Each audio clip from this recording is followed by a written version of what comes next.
कर देंगे और फिर भंगड़ा करते रहेंगे अगले 2-3 साल।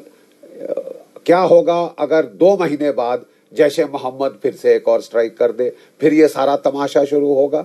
नहीं साहब, मेरा मानना यह है कि जब एक नेशन लड़ाई शुरू करता है, it must set clear AIIMS, war AIIMS and desired and state. Desired and state क्या है?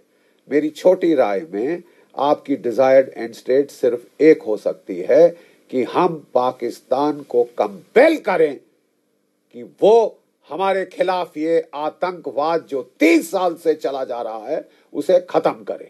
ठीक है साहब, हमने इसके चलते पाकिस्तान के बालाकोट टेररिस्ट कैंप पे स्ट्राइक करी। हमारे कोई 12 मिराज 2000 जहाज, 4 Su-30 एवैक और हमारे जो एयर रिफ्यूलर्स इसमें डिप्लॉय हुए थे along with electronics suppression aircraft. ठीक है साहब, और एक बहुत ही प्रोफेशनल ऑपरेशन किया गया। हमने अटैक किया था जैश ए मोहम्मद के कैंप को, टेररिस्ट कैंप को।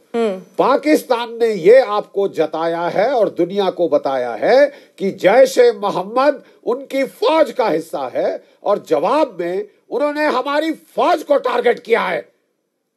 अब ये हमको बड़ा दुख हुआ कि कुछ हमारे देश में कबूतर उड़ाने वाला तबका है जिसने ये कहना शुरू किया, और कई आप संपादकीय देखेंगे आज के न्यूज़पेपर्स में, अरे साहब सेना के मरे तो क्या कुछ नहीं, अब हमको डी एस्केलेट करना चाहिए।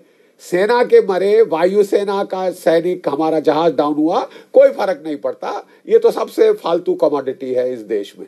ठीक है साहब, सबसे फालतू कमोडिटी है इस देश में। I am sorry, I don't agree.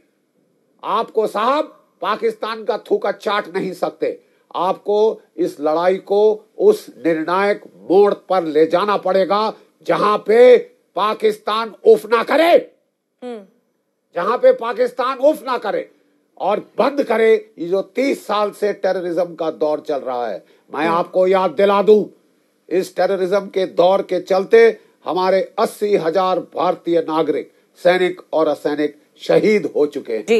ये केवल 40 की बात नहीं साहब, ये 80,000 भारतीय जानों की क्या कीमत है, ये बुनियादी सवाल है। बहुत अहम सर आपने यहाँ पर पॉइंट उठाया। मेजर जनरल ए के सिवाच में आपसे सवाल लाना चाहूंगी। बख्शी सर आती हूँ मैं आपके पास। देखिए, जो बात बख्शी सर भी कह रहे हैं उसी को मैं और आगे बढ़ाती हूँ। उन्होंने ये कहा कि हमने पाकिस्तान में जो आतंकवादी पनाहगाह थी उसको निशाना बनाया, लेकिन पाकिस्तान ने हमारी आर्मी पर निशाना साधा। ये देश जो हमारे सामने है, जो झूठ का प्रोपेगेंडा फैला रहा है, उसके बाद वो तरह तरह की चालाकियां जो है वो निभाता हुआ दिखाई दे रहा है। बॉर्डर पर उसके बाद से लगातार फायरिंग का एक माहौल बना हुआ है, भारतीय एयर स्पेस का कल उल्लंघन हुआ। इन सभी बातों को ध्यान में रखते हुए बातचीत की टेबल पर आप कैसे जा सकते हैं? जिस बात का दावा इमरान खान कर रहे हैं या वहां से जो सेना के प्रवक्ता है गफूर साहब वो कर रहे हैं, कैसे आप बातचीत की टेबल पर जा सकते हैं? बिल्कुल ठीक है मीनाक्षी, देखो इसको इस तरीके से देखना है कि जब भी कोई आतंकवाद का एक्शन होता है इंडिया में, भारत उसका प्रूफ देता है पाकिस्तान को, पर पाकिस्तान के लिए ये जैसे मोहम्मद और लश्कर ए तौबा एक स्ट्रेटेजिक एसेट है, उन पे कोई एक्शन लेता। अभी देखो जो पुलवामा में हुआ, उसके अंदर जैसे मोहम्मद ने, जो जिसका हेड मसूद अजहर है, उसने ऑन अप किया कि वो इन्वॉल्व है, मगर पाकिस्तान ने क्या किया, उस पर कोई एक्शन नहीं लिया। और इमरान खान कह रहा है आओ हम आपके साथ इंक्वायरी करेंगे, एविडेंस दो।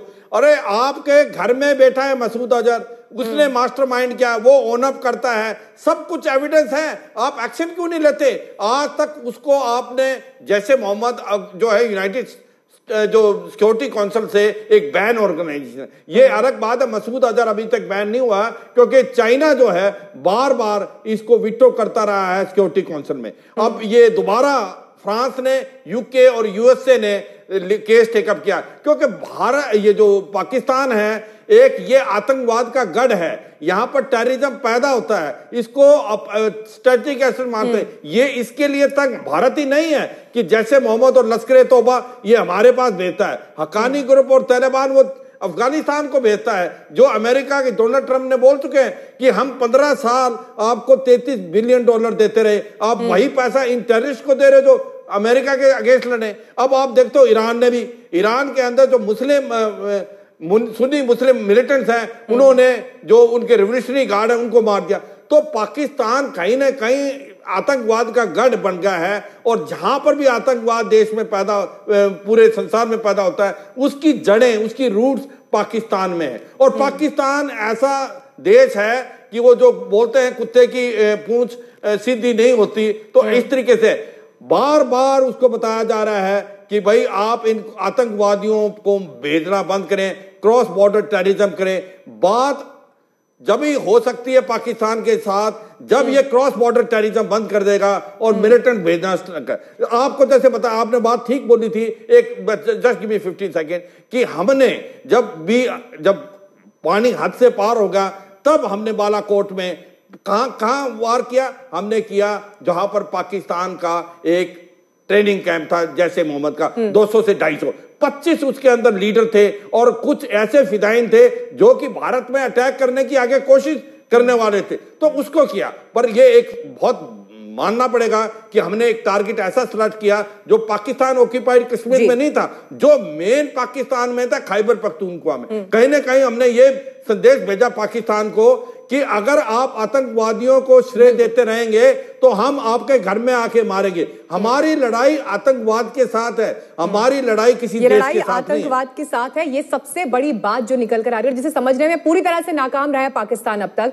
कल भी वहां पर इमरान खान जो कहते रहे हैं, उसके बाद सवाल लगातार ये बरकरार है कि बातचीत की टेबल पर आप जा कैसे सकते हैं जब पाकिस्तान प्रायोजित आतंकवाद से भारत बुरी तरह से पीड़ित रहा है, कश्मीर की धरती बुरी तरह से पीड़ित रही है। और इन्हीं परिस्थितियों के बीच विंग कमांडर अभिनंदन पाकिस्तान के गिरफ्त में हैं और लगातार प्रयास ये हो रहे हैं कि उन्हें वतन वापस लाने के लिए सख्त से सख्त कदम उठाए जाएं। जिसके बाद आपको ये भी बता दें कि विदेश मंत्रालय ने एक चिट्ठी भी लिखी है जो पाकिस्तान को सौंपी गई है कि उन्हें जल्द से जल्द वापस लौटाया जाए। लेकिन लौटाने की ये सूरत क्या होगी, टर्म्स क्या होंगे, इस पर हम तमाम एक्सपर्ट से यहाँ पर राय ले रहे हैं। हमारे साथ इस वक्त कॉमोडोर जीजे सिंह साहब भी जुड़ गए हैं। सर देखिए, आपसे मेरा सवाल इस वक्त ये है, बातचीत की हम बात कर रहे हैं कि क्या ये